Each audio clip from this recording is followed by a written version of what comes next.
Jadi masa depan Indonesia dan dunia sebetulnya adalah in the air, airspace, termasuk helikopter. Karena helikopter itu bisa menjadi penolong utama, apalagi di negara-negara archipelago kepulauan seperti kita.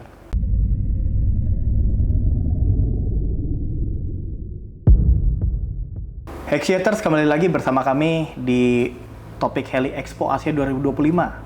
Dan hari ini saya sudah bersama narasumber yang menarik karena kita akan membahas mengenai cyber security, cyber attack di dunia penerbangan khususnya helikopter itu apakah bisa atau enggak.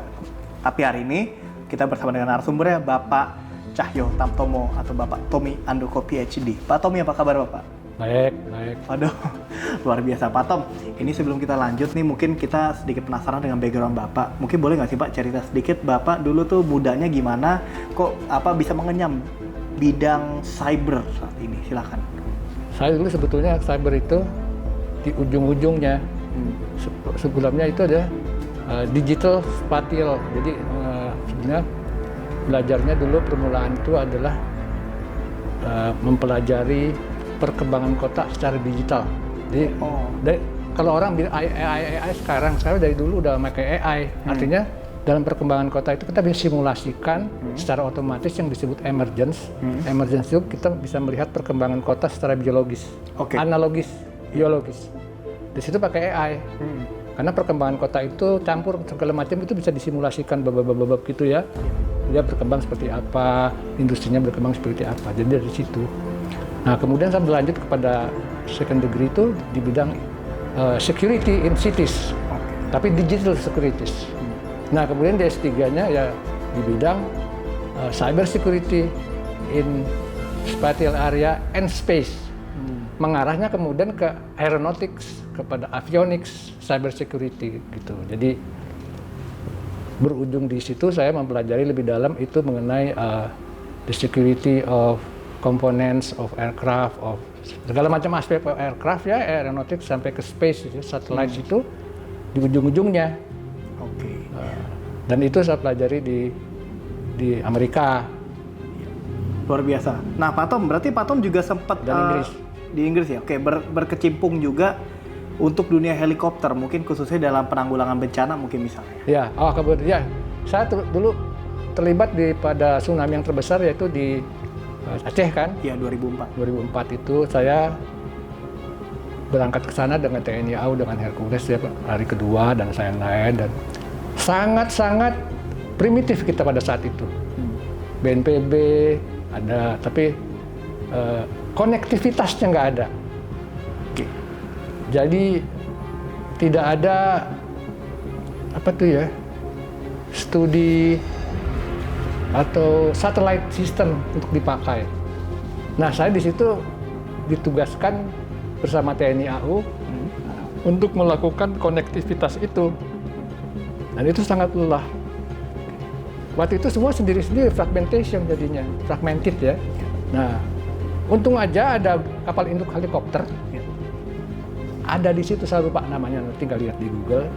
Itu melakukan pertolongan helikopter dan juga satelit monitoring and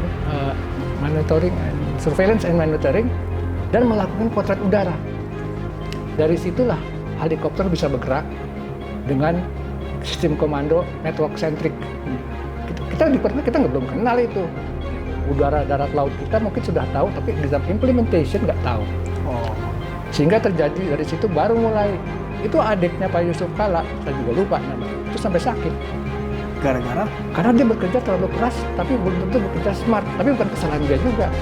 Kalau kerja keras kan kerja keras, tapi kalau kerja smart kan network, jaringan. Iya, betul. Ya. Jadi banyak kita udah tahu mau kemana. Kalau ini di sini aja, sehingga capek di sini, akhirnya pingsan. Tapi itu salam buat beliau. Tapi jadi kerja dan helikopter di sini sangat berguna. Ya. Kan kita kedatangan hampir 1.500 pesawat terbang. 1.500 pesawat terbang, Pak? Yes, itu bandaranya tuh, bandara apa namanya tuh? Melabuh atau apa ya, Aceh, saya juga lupa. Iskandar Muda. Iskandar Muda. Itu kan namanya towernya itu kan dipasang sama Singapura. Iya. Mobile tower ya, operate sama Singapore and also US Marine pada saat itu sama Kopaskat.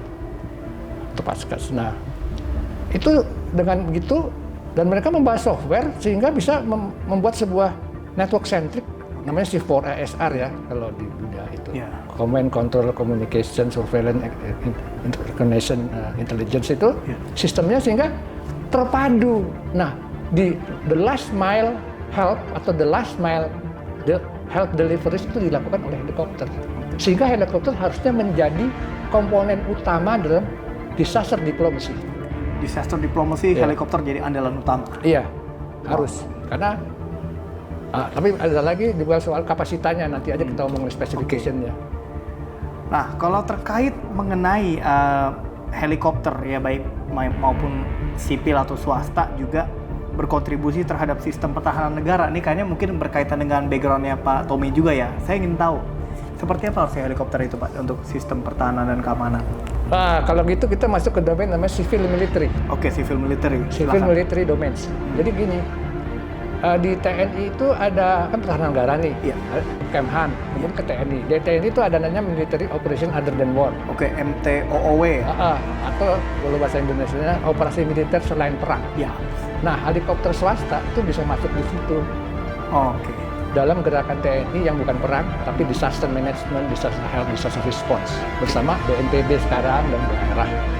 Nah, dalam pertahanan negara itu swasta dapat dilibatkan dari semua sistem respon kepada bencana yang sudah ada protokolnya di BNPB. Gitu.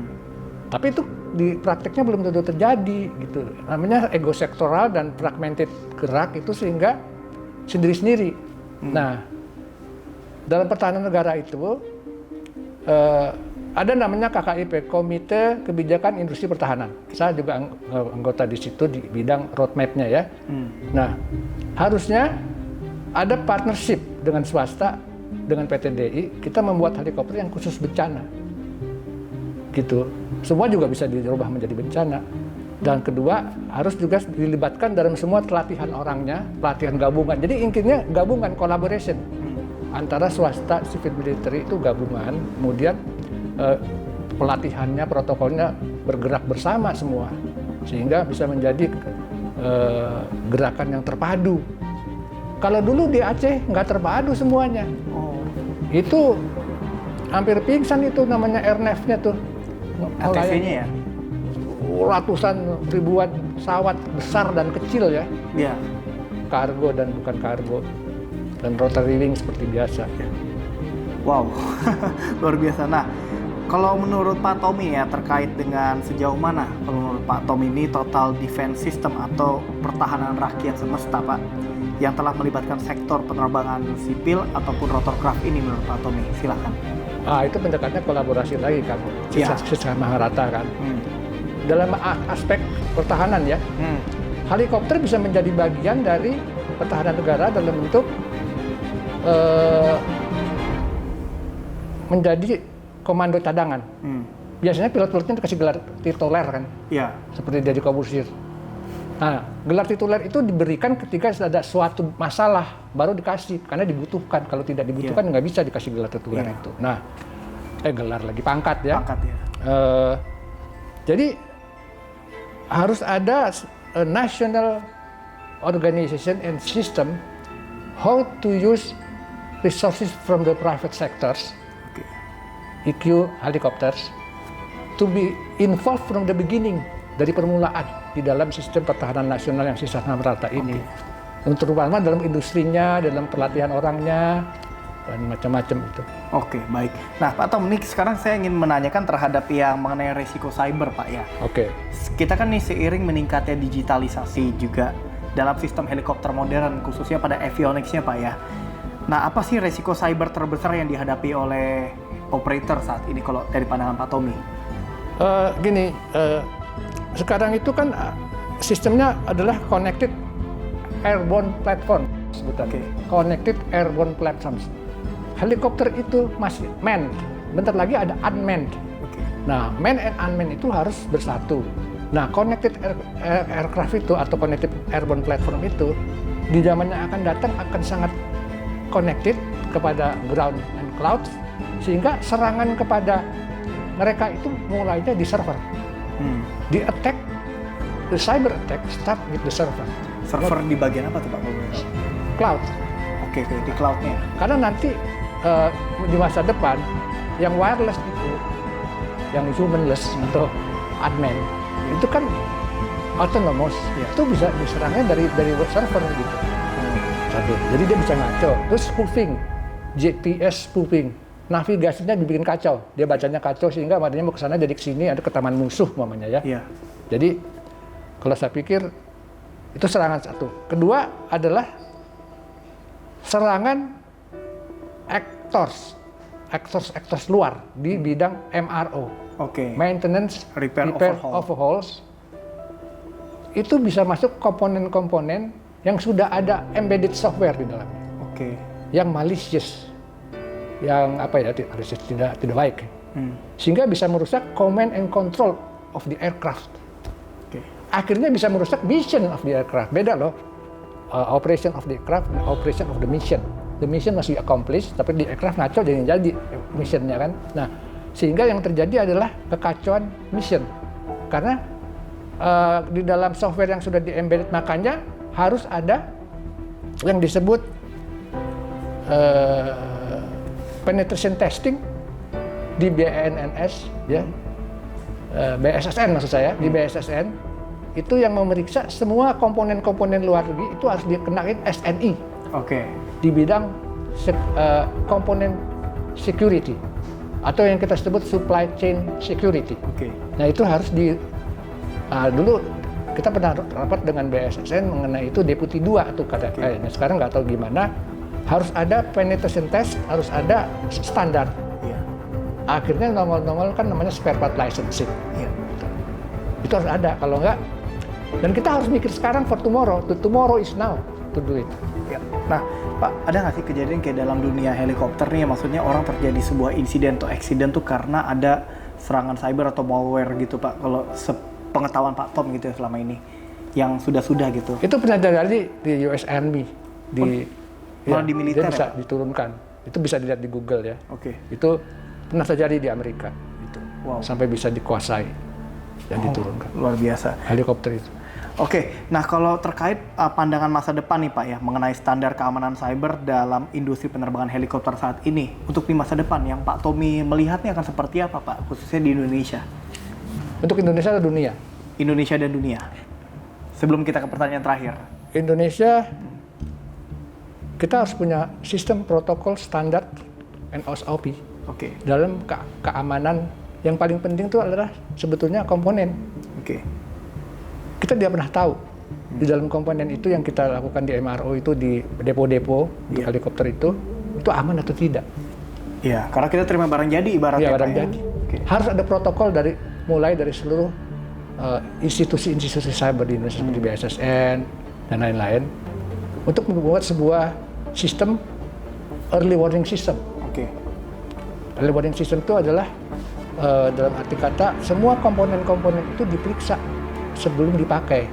Harusnya di setiap depo itu ada peralatan cyber security hardware untuk bisa dimasukin itu dan testing, penetration testing, pen test namanya, di situ untuk ketahuan dan simulate itu apakah bisa dipasang. Tapi itu hanya masalah pelaksanaan di depo-depo kan. Tapi lebih kepada political will dari pemerintah. Ada sebuah protokol yang harus dilakukan masuk ke dalam undang-undang, kemudian turunannya mengharuskan semua aircraft, not hanya helikopter, dari semua tiga angkatan itu, darat, laut, udara, dan sebagainya. Jadi semua maritime, hardware, supply chain, security system. Oke Pak Tom, ini terima kasih banyak Pak atas waktu dan kesempatannya. Dari Pak Tommy kita banyak ilmu, banyak insight yang Bapak dapatkan. Tapi terakhir Pak, pertanyaan terakhir. Saya mau dong Pak pesan Bapak buat para generasi muda yang mau melanjutkan karirnya di industri penerbangan, khususnya helikopter. Pesan dari Pak Tommy, silahkan Bapak. Oke. Helikopter itu, kalian para generasi muda ya,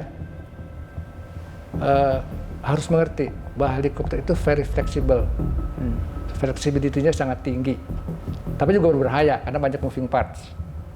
Tapi helikopter itu bisa menjadi kebanggaan karena apa? Helikopter itu bisa menjangkau ke tempat-tempat yang terpencil asalkan semuanya terjamin, communication-nya, pendaratannya, orangnya, segala macam.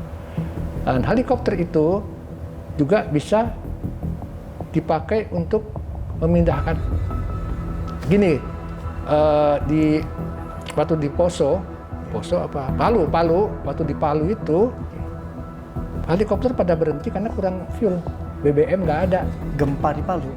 Oke. Yang kemarin tuh, yang gede banget tsunami-nya tuh. Iya. Nah, helikopter juga bisa membawa, umpamanya Mi-26 Oke. punya Rusia. Kemudian Sky Crane punya Sikorsky ya. Iya, Sikorsky. Apalagi Indonesia harus punya itu. Saya nggak ngomong ini dulu ya. Indonesia harus punya itu. Dan kalian bisa menjadi pilot-pilot itu. Itu kalian menjadi pahlawan karena dia bisa membawa puluhan ton alat berat seperti beko, ya, ekskavator dan sebagainya. Dan itu bisa membantu manusia membawa segala macamnya. Jadi masa depan Indonesia dan dunia sebetulnya adalah in the air, airspace, termasuk helikopter. Karena helikopter itu bisa menjadi penolong utama, apalagi di negara-negara archipelago kepulauan seperti kita. Jadi kalau kalian ingin menjadi insan kedirgantaran di bidang helikopter, itu akan menjadi sebuah korps yang sangat terhormat. Karena dia bisa melakukan jasa apapun juga sampai ke last mile delivery. Gitu. Wow. Terima kasih banyak Pak Tom atas kesempatan dan insight-nya Pak. Ini akan kami terapkan dan semoga bisa menginspirasi banyak generasi muda dari Pak Tommy. Terima kasih. Terima kasih. Oke, dan itu dia tadi Hexiators perbincangan kita dengan Bapak Tommy Andoko PhD.